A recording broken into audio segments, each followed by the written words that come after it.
টি-20 ক্রিকেটে সময়টা রিশাদ হোসেনের, যেখানেই হাত দিচ্ছেন সেখানেই ফলছে সোনা।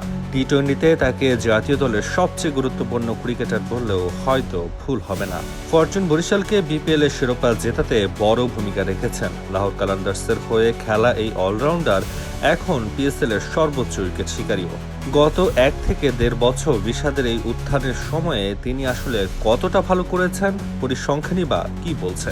বাংলাদেশের ক্রিকেটাররা ভালো না খারাপ সেটা বিচারের দুটো মানদণ্ড আছে, বিশ্বমান ও দেশি মান। রিশাদকে তাই নতুন করে বিচারের প্রশ্ন এই কারণেই উঠছে, এই লেগ স্পিনার আসলে কোন মানের। 2024 সালের শুরু থেকে এখন পর্যন্ত টি-20 ক্রিকেটে 18 জন স্পিনার 50 বা এর চেয়ে বেশি উইকেট নিয়েছেন। রিশাদ তাদের মধ্যে একজন। তার উইকেট 60টি। সবচেয়ে বেশি উইকেট নিয়েছেন শ্রীলঙ্কার ওয়ানিন্দু হাসারাঙ্গা 96টি। শুধু স্পিনার নয়, এ সময় পেসারদের উইকেট সংখ্যা বিবেচনায়ও হাসারাঙ্গার উইকেট সবচেয়ে বেশি।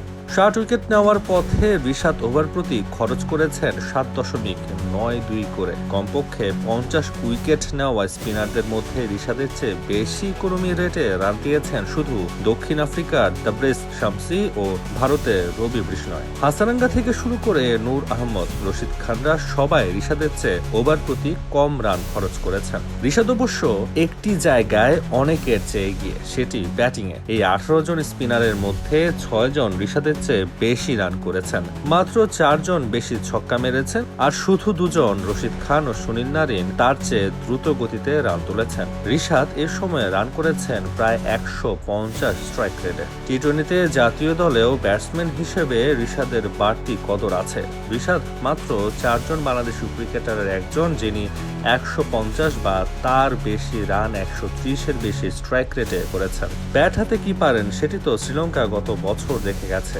গত বছর মার্চে শ্রীলঙ্কার বিপক্ষে টি-20 সিরিজে একটি ম্যাচে 30 বলে 53 রান করার পথে 7টি ছক্কা মারেন রিশাদ। এরপর ওয়ানডে সিরিজের একটি ম্যাচে করেন অপরাজিত 18 বলে 48 রান। ছক্কা মারার সামর্থ্যের সঙ্গে তার ফিল্ডিংও দুর্দান্ত। টি-20 ক্রিকেটে ফিল্ডিং এর hotspot mid wicket, long on, long অফের দিকে তাকালেই দেখবেন সেখানে দীর্ঘদেহী রিশাদ দাঁড়িয়ে। যদিও এত কিছুর পর বিপিএল এ নিয়মিত খেলতে পারেননি রিশাদ। গত বিপিএল এ 11 ম্যাচে বোলিং করেছেন মাত্র 26 ওভার। বোলিং এর চেয়ে ব্যাটিং এ ভূমিকা রেখেছেন বেশি। ব্যাটিং করেন 194 স্ট্রাইক রেটে। ফাইনালে খেলেছেন 6 বলে 18 রানের অপরাজিত ইনিংস, যে ইনিংসের সুবাদেই চ্যাম্পিয়ন হয় বরিশাল। রিশাদ পিএসএল ও প্রথম ম্যাচ সুযোগ পাননি। পরের 2 ম্যাচে লাহোর কালান্দার্সের একাদশে সুযোগ পেয়েছেন। টানা 2 ম্যাচে 3টি করে উইকেট নিয়ে দলকে জিতিয়েছেন।